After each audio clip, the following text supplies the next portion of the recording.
శ్రీ గురుభ్యో నమః. శ్రీ మహాగణపతి నమః.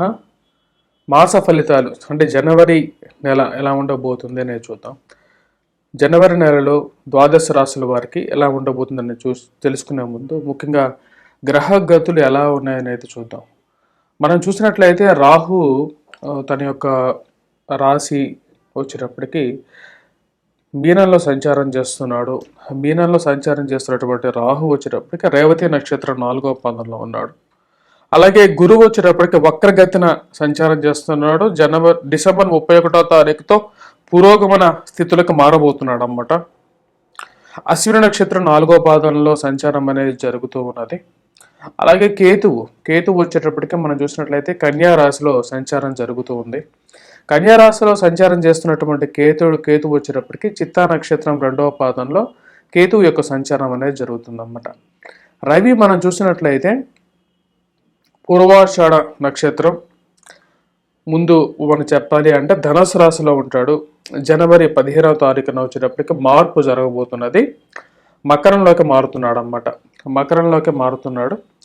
అలాగే శని వచ్చేటప్పటికి మనకు కుంభరాశిలో సంచారం జరుగుతుంది. కుంభరాశిలో సంచారం చేసినటువంటి శని వచ్చేటప్పటికి శతభిష నక్షత్రంలోనే సంచారం జరుగుతూ ఉంది. అలాగే మనం మిగతా గ్రహాలు అయినటువంటి కుజుడు చూసినట్లయితే మనకు ధనుసు రాశిలో సంచారం అనేది జరుగుతుంది. కుజుడు తన యొక్క మార్పు అనేది కూడా జరుగుతున్నది. కుజుడు బుధుడు శుక్రుడు కలిసి త్రిగ్రహ యోగంగా తయారవుతున్నది అన్నమాట.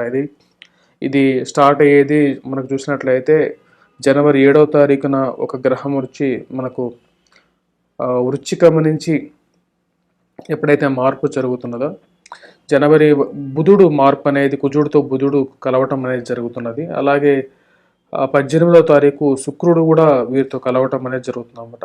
శుక్రుడు కూడా ధనుస్సు రాశిలో చేరబోతున్నాడు. అలాగే బుధుడు కూడా వచ్చేటప్పటికి ధనుస్సు రాశిలో చేరబోతున్నాడు అన్నమాట. ఇక్కడ మనం మేజర్ కాంబినేషన్స్ చూసినట్లయితే కంజంక్షన్స్ చూసినట్లయితే అంటే గ్రహ సంయోగం చూసినట్లయితే కుజుడు బుధుడు శుక్రుడు అన్నమాట. బుధుడు శుక్రుడు శుభగ్రహాలైనప్పుడు వృశ్చిక రాశిలో సంచారం చేస్తున్నప్పుడు చాలా యోగ్యాన్ని ఇవ్వగలుగుతారు అన్నమాట. వీళ్ళిద్దరు కలిసి బుధుడు శుక్రుడు కలిసి జనవరి 7వ తారీఖు వరకు కలిసి ఉంటారు. అలాగే వీరు ఎప్పుడైతే ఈ యొక్క 3 గ్రహాలు కలవబోతున్నాయో అంటే జనవరి 7వ తారీఖు 18వ తారీఖు తర్వాత వచ్చేటప్పటికి శుక్రుడితో కుజుడు బుధుడు కాంబినేషన్లోకి వస్తున్నారు అన్నమాట. కుజుడు మనం జ్యోతి అంటే గ్రహ సంచార రీత్యా మనం చూసినట్లయితే ధనిష్ట నక్షత్రంలో మూల నక్షత్రంలో సంచారం అనేది జరుగుతుంది. ధనుస్సు రాశిలో సంచారం అనేది జరుగుతుంది అన్నమాట. అలాగే మిగతా గ్రహాలు చూసినట్లయితే బుధుడు కూడా వచ్చేటప్పటికి మనకు జ్యేష్ఠ నక్షత్రంలో సంచారం చేస్తున్నాడు. శుక్రుడు యొక్క మార్పు వచ్చేటప్పటికి అనురాధ నక్షత్రంలో ఉన్నాడు అన్నమాట. అనురాధ నక్షత్రంలో సంచారం అనేది జరుగుతున్నది. ఇక్కడ మన మేజర్ కాంబినేషన్ చూసినట్లయితే ఇక కుజుడు బుధుడు శుక్రుడు యొక్క కాంబినేషన్ అనేది ఈ యొక్క రాబోతున్నటువంటి జనవరి మంత్లో కొద్ది ఇంపాక్ట్ అనేది చాలా ఎక్కువగా ఉండబోతుంది. రవి చాలా మంచి యోగంలోకి వచ్చాడనమాట. మకర సంక్రమణం అనేది జనవరి 15వ తారీఖున జరుగుతున్నది. మకర రాశిలోకి రవి సంక్రమణం చేయబోతున్నాడు అన్నమాట. అంటే మనకు జనవరి 15వ తారీఖు మనకు వచ్చేటప్పటికి మకర సంక్రమణం అంటే మనకు మకర సంక్రమణం మకర సూర్యుడు అన్నమాట. అంటే మనకు ఉత్తరాయణంలోకి రాబోతున్నటువంటి సూర్యుడు అన్నమాట. మకర సంక్రమణం అనేది పుణ్యకాలంగా కూడా చెప్పడం జరుగుతుంది.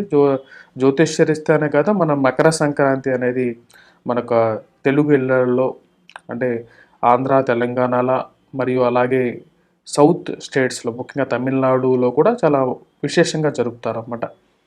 ఇక్కడ మకర సంక్రాంతికి ఒక ముఖ్యమైనటువంటి జ్యోతిష్యరీత్యా మనం చూసినట్లయితే ఇక్కడ ఉత్తరాయణ నుంచి దక్షిణాయనాన్ని కంప్లీట్ చేసుకుంటూ కరెక్ట్గా తను రవి యొక్క మార్పు అనేది ఉత్తరాయణంలోకి వస్తున్నాడు అన్నమాట.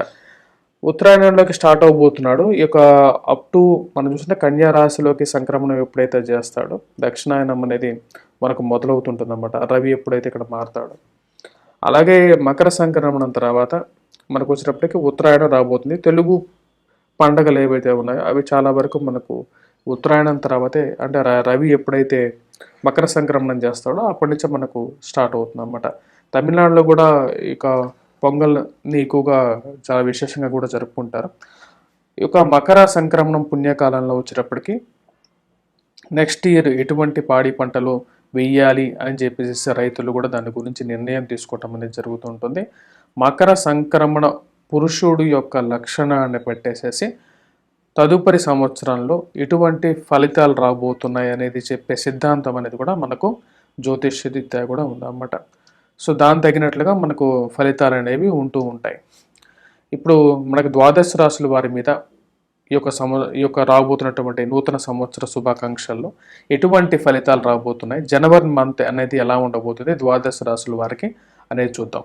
కర్కాటక రాశి వారికి ఈ యొక్క నెల ఎలా ఉందనేది చూద్దాం. కర్కాటక రాశి వాళ్ళు మనం గమనించినట్లయితే కేతువు చాలా మంచి స్థానంలో ఉన్నాడు అనమాట. ఈ యొక్క రాశి వారికి వచ్చేటప్పటికి ధైర్యంతో చేసే ఎటువంటి ఫలితమైనా సరే వారు కంపల్సరీగా విజయాన్ని అయితే పొందగలుగుతారు. మరియు అలాగే మనం చూసినట్లయితే శుక్రుడు, బుధుడు, కుజుడు ఈ యొక్క 3 గ్రహాలు అన్నమాట. ఈ 3 గ్రహాలు కలిసి షష్టమంలోకి మారబోతున్నాయి. తద్వారా వచ్చేటప్పటికి ఉద్యోగ పరంగా, వ్యాపార పరంగా, రాజకీయ పరంగా అన్ని పరాలుగా వచ్చేటప్పటికి వీరికి అనుకూలంగా ఉంటుందన్నమాట. అది ఎప్పటి వరకు అంటే 15వ తారీఖు వరకు చాలా అనుకూలమైనటువంటి కాలం ఎక్కువగా ఉంటుందన్నమాట. అంటే మనీ, ఫైనాన్షియల్ ఫ్లో అనేది అనుకూలంగా ఉంటుంది. రాజకీయ పరంగా కూడా అనుకున్నటువంటి స్థాయికి వెతకగలుగుతారు. ఉద్యోగ పరంగా కూడా, వ్యాపార పరంగా కూడా రాగలుగుతారు అన్నమాట 15వ తారీఖు వరకు. దీనికి ముఖ్య కారణంగా మనం చూసినట్లయితే విద్యార్థులకు కూడా అనుకూలమైనటువంటి కాలంగానే గోచరిస్తుంది అన్నమాట. పంచమంలో ఉన్నటువంటి శుక్రుడు, బుధుడు ఇద్దరు కలిసి 7వ తారీఖు వరకు కలిసి ఉంటారు. 18వ తారీఖు తర్వాత శుక్రుడు ఒకడే ఉంటాడు అన్నమాట. తద్వారా వచ్చేటప్పటికి ధనం అనేది రావటం అనేది జరుగుతుంటుంది. కుజుడు ఈ రాశి వారికి షష్టమంలో సంచారం చేస్తున్నప్పుడు, ధనస్సులో సంచారం చేస్తున్నప్పుడు అనుకూలమైనటువంటి ఫలితాలు ఇవ్వగలుగుతాడు. అంటే విజయాన్ని ఇవ్వగలుగుతాడు అన్నమాట. అంటే చేయబట్టబోయే ప్రతి పనిలోనూ విజయాన్ని ఇవ్వగలుగుతాడు. వృత్తి వ్యాపార రీత్యా కూడా అనుకూలమైనటువంటి కాలంగా కూడా గోచరిస్తున్నది. సో ఇక్కడ మనం చూసినట్లయితే కుజుడు, బుధుడు, శుక్రుడు ఎప్పుడైతే షష్టమంలో సంచారం చేస్తుంటారో అంటే వీరు వృత్తిపరంగా, వ్యాపార పరంగా కూడా ఏదైనా కొత్తది ఆరంభించాలి, చేయాలి, సాధించాలి అనే ఒక పూర్తి సంకల్పంతో వీరు చేస్తే దాని విజయాన్ని సాధించగలుగుతారు. కానీ 15వ తారీఖు తర్వాత వీరికి కొన్ని ఇబ్బందులు అనేది రావటం అనేది తథ్యంగా ఉంటుంది అన్నమాట. దానికి ముఖ్య కారణం సప్తమంలో ఉన్నటువంటి రవి ధనక్షయకారకుడుగా మారబోతున్నాడు. వృత్తి వ్యాపార రీత్యా కూడా డబ్బు అనేది 15వ తారీఖు తర్వాత కొంచెం టఫ్గా ఉంటుంది అన్నమాట. అంటే మనీ అనేది రావాల్సినటువంటి మనీ, ఇరుక్కుపోయినటువంటి డబ్బు మీకు సమయానికి రాకుండా చేతిలో కొద్దిగా డ్రై అవుట్ అవుతుంటుంది అన్నమాట. అంటే ఇవ్వాల్సిన డబ్బు ఉంటుంది, రావాల్సిన డబ్బు రాదు. దానికి తోడు శరీరంలో వేడి, భేదాభిప్రాయాలు, అంటే ఒకరి మీద ఒకరు మీరు ఎంత క్లియర్గా చెప్పినా సరే వీరికి కొద్దిగా మిస్అండర్స్టాండింగ్స్ చేయగలుగుతాడు. అలాగే ఆరోగ్య రీత్యా కూడా 15వ తారీఖు తర్వాత బాడీలో హీట్ అనేది ఎక్కువగా పెరగటం, హీట్తో పాటు హెల్త్ రిలేటెడ్గా జ్వరపీడతం రావడానికి ముఖ్య కారకంగా ఉంటుందన్నమాట.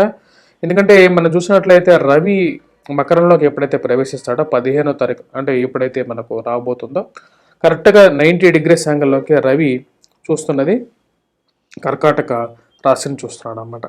కర్కాటక సమసప్తక దృష్టి అని చెప్పాం కదా. సమసప్తక అంటే 2 గ్రహాలు శుభగ్రహాలు చూసుకున్నప్పుడు ఉంటుందన్నమాట. కాకపోతే ఇక్కడ సప్తమ దృష్టి అన్నమాట. కరెక్ట్గా చూస్తున్నట్లయితే 7వ ఇంటిని చూస్తున్నాడు.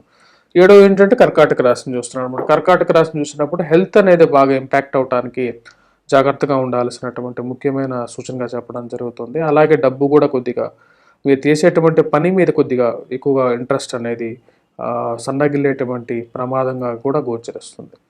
ఇదంతా భయపడాల్సిన అవసరం అయితే కూడా ఏం లేదన్నమాట. ఎందుకంటే మరియు ఈ యొక్క ప్రభావం అనేది హెల్త్ అయితే కొద్దిగా జాగ్రత్తగా చూసుకోవాల్సినటువంటి ముఖ్యమైన సూచన. ఎందుకు ప్రమాదం లేదు అంటున్నానంటే ఉద్యోగ పరంగా ప్రొటెక్షన్ చేయడానికి శుక్రుడు, కుజుడు ఈ యొక్క గ్రహాలు షష్టమంలో ఉన్నప్పుడు, కుజుడు షష్టమంలో ఉన్నప్పుడు కొన్నిసార్లు అనుకూలమైన ఫలితాలు కూడా ఎక్కువగా ఇస్తూ ఉంటాడు కాబట్టి. మరియు కాకపోతే ఈ రాశి వారికి అష్టమ శని దోషం అనేది బాగా వేధిస్తూ ఉన్నది. డబ్బు అనేది దానివల్ల కూడా కొద్దిగా నిలవకుండా కొద్దిగా ఇబ్బందుల్ని గురి చేస్తూ ఉంటుంది. ఈ టైంలో ఈ యొక్క నెలలో ఏదైనా కొత్తగా బిజినెస్ ఆరంభించాలనుకున్నా సరే, ఏదైనా చేయాలనుకున్నా సరే ఫస్ట్ 15 డేస్ అనేది అనుకూలంగా ఉంటుంది అన్నమాట. అంటే ఫస్ట్ జనవరిలో మీరు చేయాలనుకున్న ఏ పనైనా సరే 15వ తారీఖు వరకు మీరు చేసినట్లయితే మంచి అనుకూలమైనటువంటి ఫలితాలు పొందగలుగుతారు. విద్యార్థులకు ఎలా ఉంది అంటే విద్యార్థులకు అనుకూలమైన కాలంగానే ఉందన్నమాట. మొదటి 15 రోజుల పోటీ పరీక్షల కోసం ప్రిపేర్ అవుతున్న వారు ఏదైనా ఎగ్జామ్స్ ఉన్నట్లయితే కర్కాటక రాశి వారికి విజయాన్ని పొందగలుగుతారు. ఎందుకంటే రవి చాలా మంచి స్థానంలోకి ఉన్నాడన్నమాట 15వ తారీఖు వరకు. అలాగే కుజుడు కూడా 15వ తారీఖు వరకు మంచి స్థానంలో ఉన్నాడు కాబట్టి విద్యార్థులకి 15వ తారీఖు వరకు మంచి స్థానంలో ఉన్నప్పుడు విజయాన్ని ఇస్తాడన్నమాట. అలాగే దూర ప్రాంత ప్రయాణ సంబంధితమైన వ్యవహారాల్లో ఎవరైతే విదేశీయానం చేయాలనుకున్నారో వారికి కూడా అనుకూలమైనటువంటి ఫలితాలు ఇవ్వగలుగుతాడు. మనం ఇప్పటిదాకా చూసినట్లయితే నెల ఫలితాలు చూసామన్నమాట. అంటే జనవరి నెల ఫలితాలు. జనవరి నెల ఫలితాల్లో వచ్చేటప్పటికి మన కుజుడు, బుధుడు, శుక్రుడు కాంబినేషన్ అనేది 17, 18వ తారీఖుల తర్వాత మొదలవుతున్నది అన్నమాట. ఈ యొక్క కాంబినేషన్ అనేది అంత అనుకూలంగా లేదు. సో కుజుడు దృష్టి ఎప్పుడైతే శుక్రుడి మీద, బుధుడి మీద పడినప్పుడు వైవాహిక జీవితంలోనూ అలాగే ధన సంబంధితంగా కూడా కొద్దిగా ప్రభావితం అనేది జరుగుతుందన్నమాట. సో కాబట్టి ఈ నెలలో చేసుకోవాల్సినటువంటి రెమెడీ, ఎటువంటి రెమెడీ చేసుకోవచ్చు అనేది మనం చూద్దాం. మనం చూసినట్లయితే ఈ యొక్క నెలలో వచ్చేటప్పటికి ముఖ్యంగా చేసుకోవాల్సిందే మనం శుక్రుడికి, బుధుడికి సంబంధించినటువంటి రెమెడీ చేసుకోవాలన్నమాట. లక్ష్మీదేవి యొక్క పరిహారం అనేది చూసుకోవాలి. ఫ్రైడేస్ స్పెషల్గా వచ్చేటప్పటికి లైట్ కలర్ డ్రెస్లో ఉంటే అనుకూలత అనేది పొందగలుగుతారు. అండ్ వైట్ కలర్ డ్రెస్సెస్లో ఉండాలన్నమాట. లేని పక్షంలో తెల్లటి పూలతో అమ్మవారిని, లక్ష్మీదేవిని ఫ్రైడేస్ పూజించడం అనేది మంచి అనుకూలమైనటువంటి ఫలితాలు ఇస్తుంది. అలాగే బుధవారం పూట స్పెషల్గా చెప్పాలి అంటే గ్రీన్ కలర్ డ్రెస్ అనేది అనుకూలమైనటువంటి ఫలితాలని ఎక్కువగా ఇస్తుంటుంది అన్నమాట జనవరి నెలలో. అలాగే వాటితో పాటు దుర్గాదేవిని పూజించడం, అలాగే శ్రీ లక్ష్మీనారాయణ స్వామిని అధికంగా పూజించడం వలన అనుకూలమైనటువంటి ఫలితాలు అనేది ఈ యొక్క జనవరి నెలలో బుధుడు, శుక్రుడికి బలపరుచుకోవాలన్నమాట. తద్వారా అనుకూలమైనటువంటి ఫలితాలు పొందగలుగుతారు. మా యొక్క ఛానల్ని సబ్స్క్రైబ్ చేయండి. వంగర ఆస్ట్రో అనే మా యొక్క ఛానల్ని సబ్స్క్రైబ్ చేయండి. వంగరవారి.com అనే యొక్క ఛానల్ని కూడా, మా యొక్క వెబ్సైట్ కూడా ఉందన్నమాట. మా యొక్క వెబ్సైట్ కూడా విజిట్ చేయండి.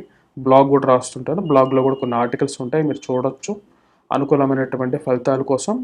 మరియు అలాగే మీ యొక్క సొంత జాతకం గురించి తెలుసుకోవాలంటే కూడా మమ్మల్ని సంప్రదించండి. స్వస్తి. Please do subscribe and share.